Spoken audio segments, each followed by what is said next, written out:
Assalamualaikum warahmatullahi wabarakatuh. Perkenalkan, nama saya Ahmad Anang Setiawan dengan NIM C2B020320. Di sini saya akan mempresentasikan tentang laporan TA saya pada mata kuliah Metode Penelitian dan Data Tulis Ilmiah dengan judul Degradasi Bahan Isolasi Polimer Resin Epoksi Silikon Rubber dengan Filler Bambu Levas atau abu dan bambu. Langsung saja, latar belakang saya menulis TA ini yaitu untuk memenuhi laporan tugas akhir atau memenuhi syarat kelulusan pada jenjang tertinggi sastra S1 yang berlaku pada semua perguruan tinggi termasuk jurusan teknik elektro di Unimus ini.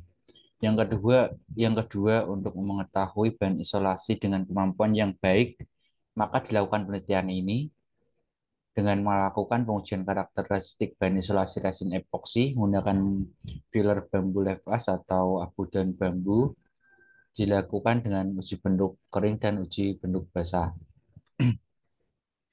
Untuk rumusan masalahnya tersendiri yaitu yang pertama, bagaimana pengaruh kombinasi bahan isolasi resin epoksi silikon rubber dengan filter bambu levas yang memiliki kandungan silika pada komposit polimer resin epoksi terhadap sudut kontak. Yang kedua, bagaimana hubungan antara nilai konsentrasi dari filter bambu levas dengan kandungan silika, sudut kontak, dan waktu penjajakan polimer. Yang ketiga, untuk mengetahui berapa takaran nilai konsentrasi filler bambu levas dengan kandungan silika dan silikon rubber pada komposit polimer resin epoksi yang mempunyai kerja maksimum terhadap proses penjajakannya. Yang keempat, bagaimana pengaruh kombinasi bahan isolasi resin epoksi dengan filler bambu levas yang memiliki kandungan silika terhadap proses penjajakan. Selanjutnya, tujuan penelitian ini yaitu yang pertama untuk seperti rumusan peserah pertama tadi untuk mengetahui dan menganalisa pengaruh dari campuran bahan isolasi dengan filler bambu levas yang memiliki kandungan silika pada komposit polimer resin epoksi dan silikon rubber terhadap sudut kontak. Yang kedua, mengetahui hubungan antara ragam konsentrasi filler sudut kontak dan waktu terjadinya penjajakan pada polimer. Yang ketiga, mengetahui nilai komposisi dari filler bambu levas dengan kandungan silika dan silikon rubber pada komposit resin epoksi yang memiliki kerja maksimum terhadap proses penjajakan. Yang keempat, yaitu mengetahui bahan isolasi resin epoksi silikon rubber dengan filler bambu levas bersilika yang mengalami degradasi pada permukaan bahan karena adanya proses penjajakan. Untuk selanjutnya, batasan masalah pada kali ini yaitu sampel uji coba terbuat dari resin epoksi jenis digital bisphenol atau DBA dengan pematangan yaitu metapilin dimain atau MPDA dengan bahan pengisi yang berbeda yaitu silin berupa silikon atau lem kaca dan abu daun bambu atau bambu levas itu sendiri. Yang kedua yaitu bambu levas yang telah melewati proses pembakaran akan dilakukan proses pengujian komposisi kimia yang berada di dalam abu bambu itu sendiri. Yang ketiga yaitu persentase filler atau bahan pengisi bambu levas bersilika dan silikon rubber dengan presentasi yaitu 5%, 10%, 15%, 20%, dan 25%. Sedangkan untuk resin epoksi atau DGBA dan MPDA yaitu 45%, 40%, 35%, dan 30% dan 25%. Yang keempat yaitu menganalisis sudut kontak, arus bocor atau tegangan tembus, dan degradasi yang terjadi pada permukaan bahan isolasi resin epoksi silikon rubber dengan persentase filler dan bahan yang tertera pada poin ketiga tadi. Manfaat penelitian ini tersendiri yaitu dari hasil analisis pada penelitian pembuatan bahan isolasi resin epoksi dengan bahan pengisi abu daun bambu yang bambu bermanfaat yang diharapkan pada penulisan ini yaitu dapat mengurangi biaya pembuatan isolator karena di Indonesia ini banyak terdapat pohon bambu dan banyak sampah dari daun bambu itu yang dapat kita manfaatkan untuk bahan isolator dengan meningkatkan keandalan isolator polimer dengan mencampurkan keandalan isolator polimer resin epoksi dan filler bambu left as. Yang kedua, meningkatkan keandalan dan kinerja isolator melalui isolator polimer resin epoksi silikon rubber dengan bambu left as. Yang poin ketiga, mendapatkan komposisi bahan campuran yang memiliki sifat elektris dan mekanik terbaik, yaitu campuran dari isolator polimer, resin epoksi, dan filler bambu lefas tadi ini. Yang poin keempat, mendapatkan komposisi dari pencampuran bahan isolasi dengan sudut kontak yang bagus, yaitu kurang dari 90 derajat. Tinjauan pustaka pada penelitian kami yaitu yang pertama penelitian Diah Ayu Lestari mengenai analisis pemanfaatan batu berkarbon tinggi dan silen sebagai filler bahan isolasi resin epoksi untuk isolator listrik. Yang kedua yaitu penelitian Yan Habibullah Pasa mengenai karakteristik tegangan tembus AC pada material isolasi padat campuran epoksi resin dengan cangkang kelapa sawit. Yang ketiga yaitu penelitian Nadia Yelza Febrian yang mengenai analisis degradasi bahan isolasi polimer resin epoksi silikon rubber dengan filler as has yaitu atau dengan abu sekam padi.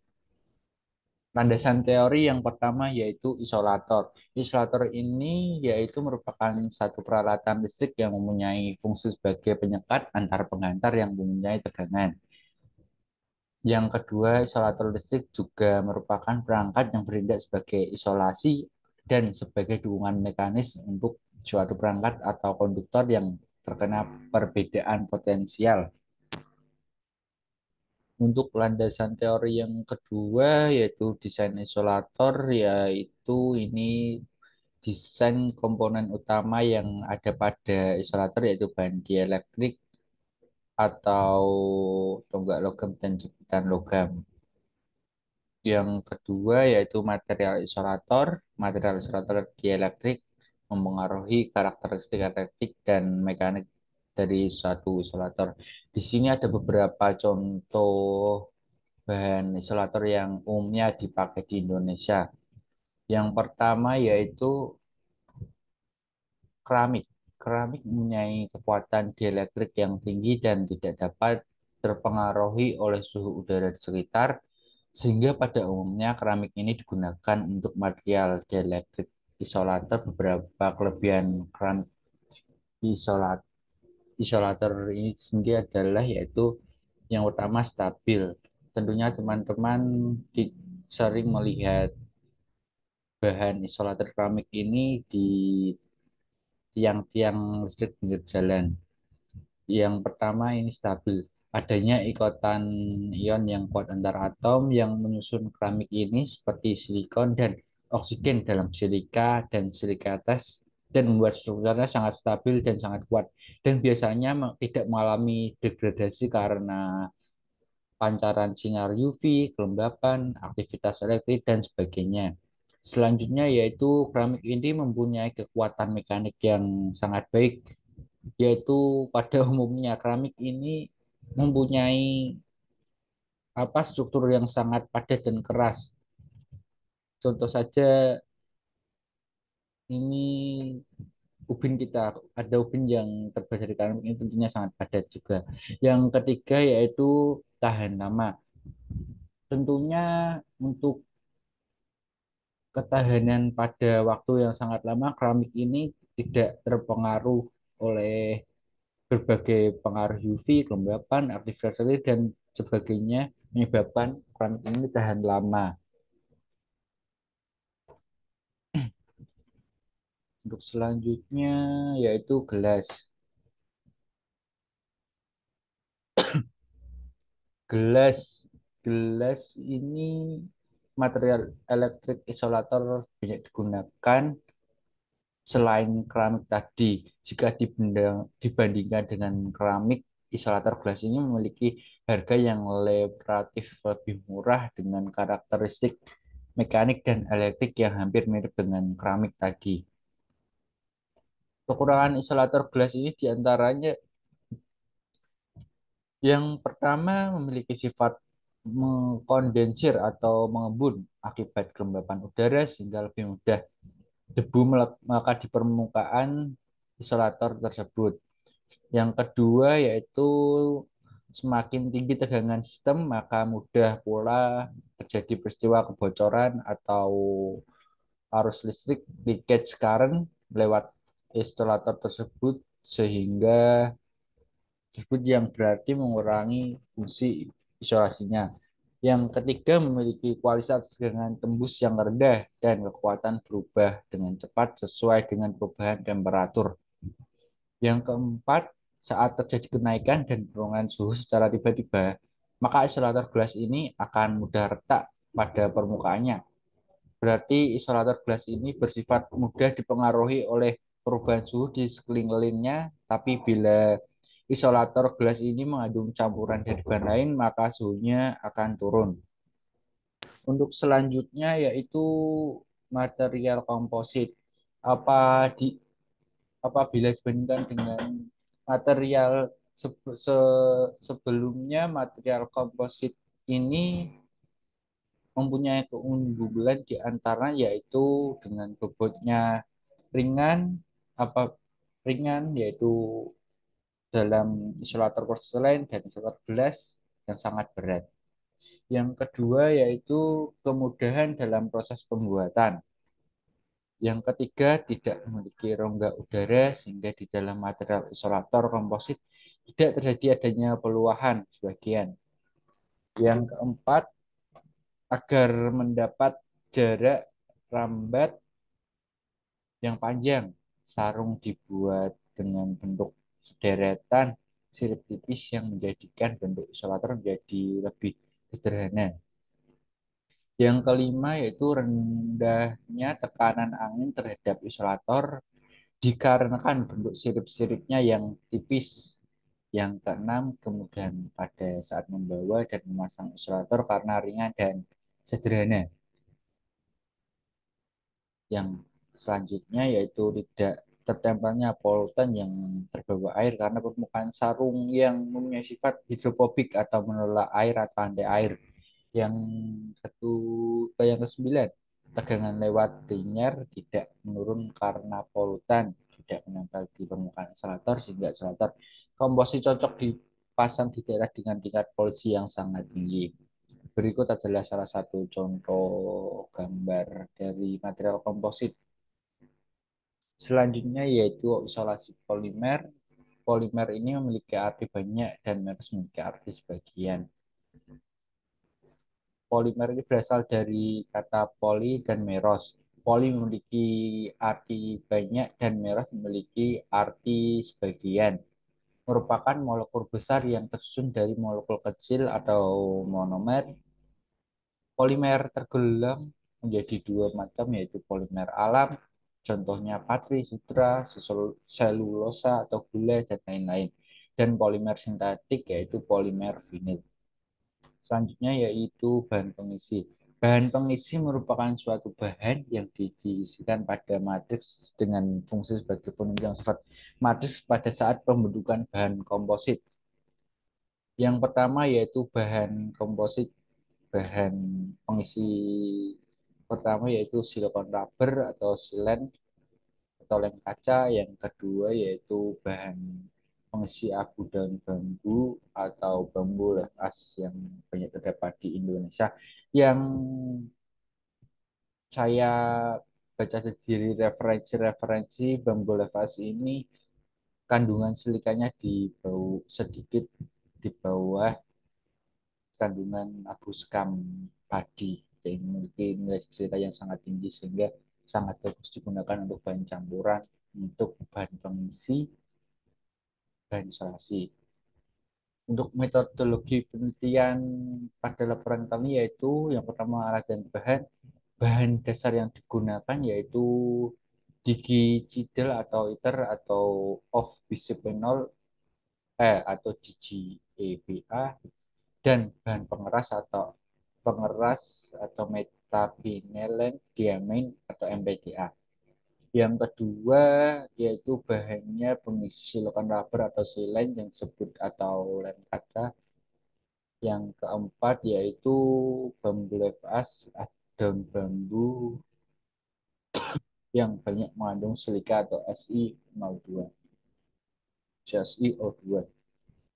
Untuk alatnya yang kita gunakan yaitu cetakan kaca, timbangan, gelas plastik, spatula, lakban, gunting, dan cutter.